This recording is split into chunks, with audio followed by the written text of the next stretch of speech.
দর্শক আসসালামু আলাইকুম, স্বাগতম আরেকবার জামাস বয়েসে। দর্শক, আজকে যখন আমি কথা বলতে বসছি যে প্রধান বিচারপতির তার পদত্যাগ থেকে অনতিবিলম্বে সরে যাওয়া উচিত, এই কথাটা নিয়ে আলোচনা যখন শুরু করছি তখনই আমি টিভির স্ক্রিনে দেখলাম যে প্রধান বিচারপতি ওবায়দুল হাসান পদত্যাগ করেছেন।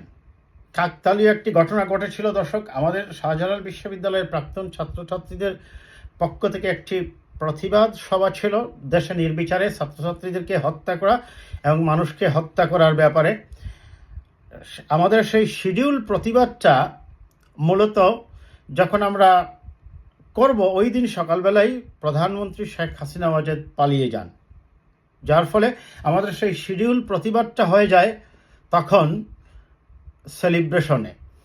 ঠিক একইভাবে আজকে ওই ঘটনাটা ঘটলো। আমি যখন কথা বলতে বসছি এই মুহূর্তেই খবর পেলাম আমি যে বিচারপতি ওবায়দুল হাসান পদত্যাগ করেছেন। যাই হোক দর্শক, সেটা একটা মানে কাকতালীয় ঘটনাই বলা যায়। যাই হোক, প্রধান বিচারপতির পদত্যাগ, জনাব ওবায়দুল হাসানের পদত্যাগ কী কারণে জরুরি ছিল, আমরা সেই আলোচনাটাই করি। আপনারা জানেন যে সরকার ক্ষমতায় থাকার জন্য গত 15 বছর বিচার ব্যবস্থাকে পুরোপুরিভাবে দলীয় প্রভাবে নিয়ন্ত্রিত করে সাধারণ মানুষকে তার বিচার ব্যবস্থার থেকে বঞ্চিত করেছে, বিচার পাওয়ার থেকে মানুষকে দূরে রেখেছে। তারই একটু যদি আমি নমুনা আপনাদের তুলে ধরি, আপনাদের এই ওবায়দুল হাসানের কাছে আসার আগে বিচারপতি সিনহার কথা আপনাদের মনে আছে।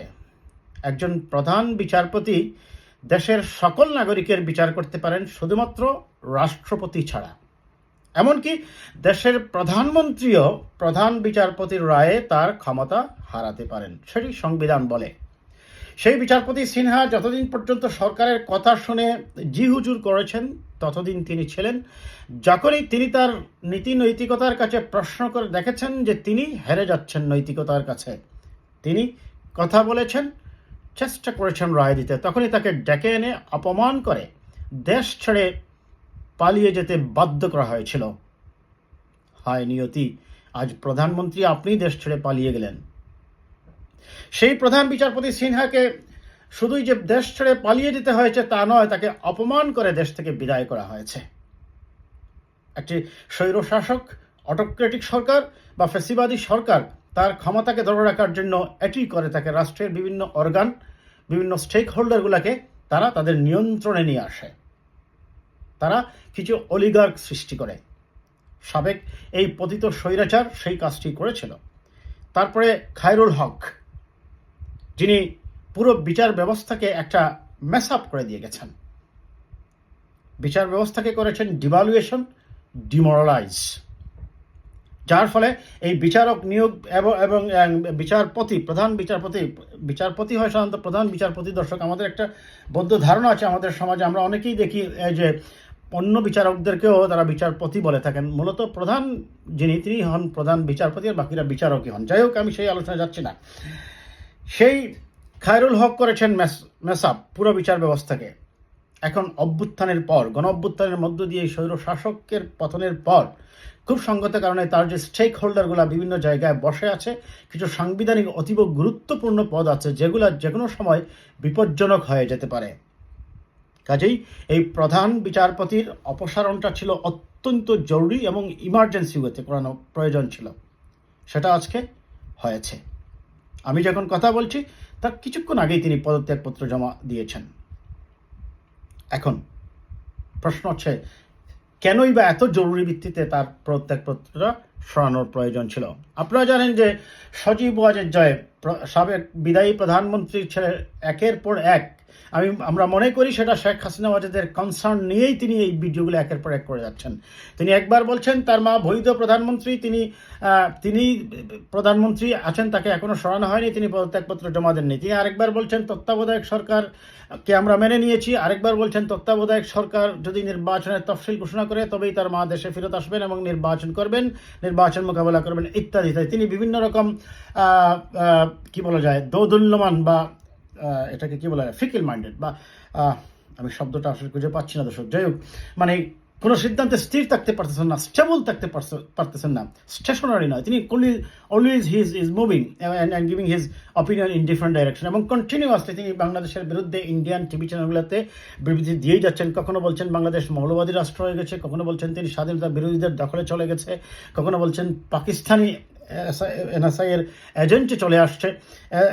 নানা ধরনের অভিযোগ তিনি করে আসছেন। যাই হোক, যেটা একটা পতিত স্বৈরাচার ক্ষমতা হারালে যেটা তাদের মানসিক অবস্থা হয়, সেটার থেকেই তিনি হয়তো বা এই ধরনের কি বলা যায়, এক ধরনের দায়িত্ব জ্ঞানহীন রাষ্ট্রবিরোধী কার্যক্রমগুলা পরিচালনা করছেন বা কথা বলে যাচ্ছেন। যাই হোক, এই প্রধান বিচারপতির যেহেতু তিনি বলছেন যে তার মা এখনো বৈধ প্রধানমন্ত্রী, এবং এই ধরনের একটা কনস্পাইরেসি ছিল আজকে সকাল পর্যন্ত, যে যদি আদালত বসে, আজকে আদালতে কার্যক্রম শুরু হওয়ার পর যদি প্রধান বিচারপতি সব প্রণোদিত হয়ে এই ধরনের একটা রুল দিয়েই দেন যে না, যেহেতু তিনি পদত্যাগপত্র জমা দেননি বলা হচ্ছে, সেহেতু তিনি বৈধ প্রধানমন্ত্রী, শুরু হতে পারে সাংবিধানিক জটিলতা। তবে তিনি পদত্যাগপত্র দিয়ে গেছেন বলেই আমরা জানি, শেখ হাসিনা ওয়াজেদ। যাই হোক, এই ধরনের একটা ন্যারেটিভ সৃষ্টি করে যদি সাংবিধানিক জটিলতা সৃষ্টি করার চেষ্টা করে, সেখান থেকেই মূলত তাকে সরিয়ে দেওয়াটা এই পদ থেকে খুব বেশি প্রয়োজন ছিল আজকে, সেটাই সম্ভব হয়েছে। আমরা দেখলাম যে আদালতে ছাত্ররা গিয়েছে, তাদের বেশ বড় ধরনের একটা জমায়েত তারা করেছে, এবং সেখানে সেনা সদস্যরা ছিলেন আইন শৃঙ্খলা রক্ষা করে, আইন শৃঙ্খলাকে রিস্টোর রাখার জন্য। সেই প্রেক্ষাপটে তিনি যে পদত্যাগপত্রটি জমা দিয়েছেন আইন উপদেষ্টার কাছে, সেটা তিনি রাষ্ট্রপতির কাছে পাঠাবেন। রাষ্ট্রপতি সেটা অ্যাকসেপ্ট করার পরেই সেটা পদত্যাগপত্র হিসাবে গৃহীত হবে। এখন এই প্রধান বিচারপতি জনাব ওবায়দুল হাসানি বলেছিলেন, দেখুন, আন্দোলন করে তো আর রায় পরিবর্তন করা যাবে না। বিচারপতি হাসান হয়তোবা বলে গেছেন যে এই কাদের মোল্লার রায়টাও কিন্তু আন্দোলন করেই পরিবর্তন করা হয়েছিল। ওবায়দুল হাসান হয়তোবা আদালতের রায়ের চেয়েও জনগণের ঐক্যবদ্ধ শক্তি এবং ছাত্র সমাজের প্রতিরোধ যে কতটুকু শক্তিশালী হয়, এটা বোধহয় এখন একটু টের পাচ্ছেন। তিনি বলছিলেন, আন্দোলন করে আদালতের রায় পরিবর্তন হবে না, হয়েছেও। এই আদালতের রায় পরিবর্তন করার জন্য তারিখটাও তারা এগিয়ে এনেছিলেন, যদিও এই তারিখটা যদি আরও একটা সপ্তাহ আগে আনা যেত, অ্যাটলিস্ট 500 মানুষের মৃত্যু হতো না, 500টি পরিবার তার আপন জনকে হারাতো না। অবশেষে বিচারপতির সেই কথাই ভুল প্রমাণিত হলো জনগণের শক্তির কাছে সকল শক্তি পরাস্ত হতে বাধ্য। এখন এই প্রধান বিচারপতি পদত্যাগের পর আমি একটু আগে যখন কথা বলছি, দর্শক, আমি দেখছি যে আরও 2জন বিচারপতি পদত্যাগ করেছেন। হ্যাঁ, আরও 2জন বিচারক পদত্যাগ করেছেন, এবং আরও হয়তো বা অনেকেই করবেন, কারণ এই বেশিরভাগ বিচারকগুলাই, এবং আপনারা জানেন সেই যে বিচারকদের তালিকায় সবচেয়ে সিনিয়র যিনি অবস্থান করছেন তিনি হচ্ছেন এনায়েতুর রহিম সাহেব। তাদের এখানে একটা জিনিস বলেন এই দর্শক, আপনাদের হয়তো মনে আছে কিনা, যে এই যে প্রধান বিচারপতি তিনি ছিলেন শেখ মুজিব সাহেবের দ্বিতীয় বিপ্লবের কর্মসূচি বাকশালের ছাত্র সংগঠন জাতীয় ছাত্রলীগের কেন্দ্রীয় কমিটির সভাপতি, এবং ওই কমিটির সেক্রেটারি ছিলেন আজকে বিচারপতিদের তালিকায় সবচেয়ে সিনিয়র তিনি এনায়েতুর রহিম সাহেব। তিনি ছিলেন ওই বাকশাল জাতীয় ছাত্রলীগের কেন্দ্রীয় কমিটির সাধারণ সম্পাদক। কাজে এ ধরনের দলীয় ব্যক্তিদের বিচারক হিসাবে নিয়োগ করে সরকার মূলত বিচার ব্যবস্থাকে কুক্ষিগত করেই বিরোধী মতের ও পথের মানুষকে নির্বিচারে, নিরপরাধ মানুষকে জোর করে জেলের ভিতরে রেখে নির্যাতন করেছিল। এখন তাদের চলে যাওয়া উচিত, এবং তত্ত্বাবধায়ক সরকার যে পদক্ষেপ নিয়েছে সেটা তারা যথার্থই নিয়েছে বলে আমরা মনে করি। অন্ততপক্ষে দেশের আইন শৃঙ্খলা রিস্টোর করার জন্য, দেশকে একটি একটা স্মুথ ট্রানজিশনের মাধ্যমে দেশের সত্যিকার গণতান্ত্রিক ব্যবস্থা এবং গণতন্ত্র প্রতিষ্ঠার ক্ষেত্রে যে ডিমেরিটসগুলো আছে সেগুলা বের করে এটাকে কিভাবে ভবিষ্যতে রোধ করা যায়, আমরা মনে করি এই সরকার সেই পথেই কাজ করবে। আর সে কারণে অবশ্যই রাষ্ট্রের একটি বড় স্টেক হোল্ডার হচ্ছে, বা রাষ্ট্রের একটি বড় অর্গান হচ্ছে জুডিশিয়ারি। সেই জুডিশিয়ারিকেই রিফর্ম করা সময়ের দাবি। কাজেই প্রধান বিচারপতির পদত্যাগ এই মুহূর্তে যথার্থই ছিল এবং অত্যন্ত প্রয়োজন ছিল ইমার্জেন্সি কারণে। পাশাপাশি রাষ্ট্রের আরও যে অনেকগুলো গুরুত্বপূর্ণ পদ আছে যেগুলা রাষ্ট্র পরিচালনার ক্ষেত্রে ওতপ্রোতভাবে জড়িত, এগুলাতেও আমি মনে করি অতি দ্রুত তারা সিদ্ধান্ত নেবেন, এবং এগুলাতে দেশপ্রেমিক তবে সৎ অফিসারদের সৎ লোকগুলাকে খুঁজে বাইর করতে হবে। কোনোভাবেই যেন এক পক্ষকে সরিয়ে আরেক পক্ষকে না হয়, দলীয় লেজুরবৃত্তি বা নীতিভ্রষ্ট মানুষগুলাকে যেন নিয়োগ দেওয়া না হয়। সৎ, নিষ্ঠাবান, দক্ষ এবং দেশপ্রেম আছে যাদের, দেশের প্রতি যারা চিন্তা করে, এই ধরনের মানুষগুলোকেই নিয়োগ করা উচিত বলে আমরা মনে করি। ভালো থাকবেন দর্শক, কথা হবে আবার কোনো বিষয় নিয়ে।